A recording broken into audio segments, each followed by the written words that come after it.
Welcome to Agenda Edina, a news program summarizing the actions taken in these chambers that affect you most. I'm your host, Dorothea Marty.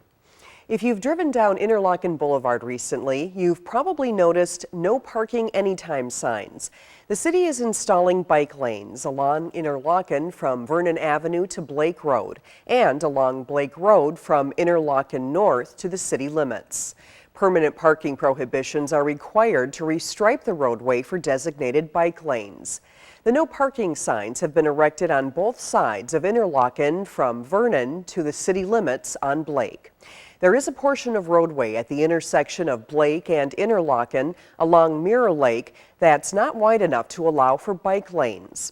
This area will be signed as Share the Road for the remainder of 2008 and the first half of 2009, which will allow staff to work on a roadway widening project for the early summer of 2009.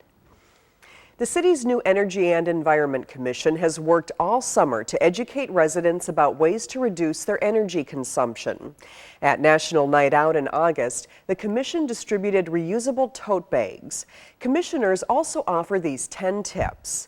Take the Minnesota Energy Challenge, pledge to reduce your energy use, and join Team Edina. Use compact fluorescent light bulbs. Make sure all of your appliances are Energy Star rated. Turn off lights and electronics when not in use. Install a programmable thermostat to adjust your home's temperature down in the winter and up in the summer. Be a smart water consumer. Install low-flow shower heads and set your water heater at 120 degrees. Support renewable energy. Sign up for the Wind Source program with Xcel Energy. Drive 55 miles per hour. Avoid quick starts and stops and maintain proper tire pressure. Reduce your waste, recycle, and compost. Get a home energy audit and find out what your home needs to become energy smart. Several students are now serving on the city's advisory boards and commissions. Students are appointed to their positions with the city's advisory groups and will serve one-year terms starting in September.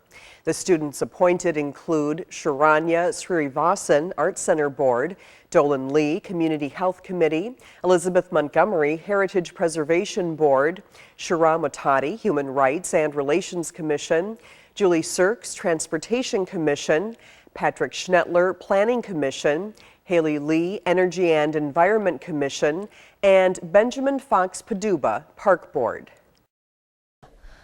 I think it'll benefit me in many ways. I think the biggest reason is that I'll get to see how these meetings are run and how the Park Board can influence a bigger part of the community and how our ideas can be expressed to the City Hall and the City Council members. The Edina Park Board in July hosted its annual inspection tour of Braemar Golf Course. Despite golf's large economic upswing and stable following, some individual courses in the state have been feeling the pinch of today's tighter economy. Even Braemar, which consistently accommodates a solid 65,000 rounds of golf per year, has seen some decline from a high of nearly 85,000 rounds in 1999.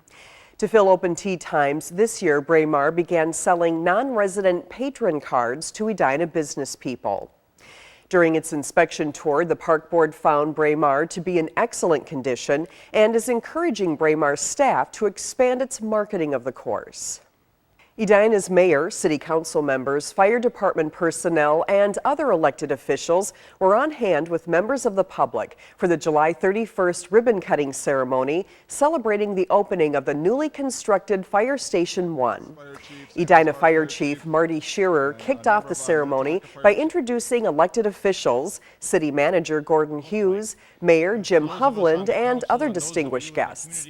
The mayor spoke praises of the new station before boarding a fire truck with Councilmember Ann Swenson's 4-year-old grandson, Jack, and driving through the red ribbon tied across the doors of the new fire station's apparatus bay, officially declaring its opening. Those present were invited inside to enjoy cake and refreshments, as well as receive informal tours of the nearly completed station.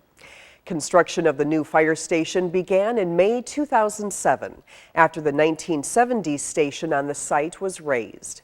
The old building, built mainly for men, did not house a locker room for any current or future female firefighters, paramedics. In addition to a women's locker room, the new two-story station offers nearly twice the square footage of the old station, allowing for sufficient storage of medical records, gear and equipment, an emergency medical services clean room, a highly secure narcotics safe and evidence storage area, individual sleeping quarters for firefighter, paramedics, administrative offices and conference training rooms, and an expanded 6-door apparatus floor for housing large fire and EMS equipment, as well as a variety of additional storage space and equipment upgrades. Thanks for watching this month's episode of Agenda Edina. I'm your host, Dorothea Marty.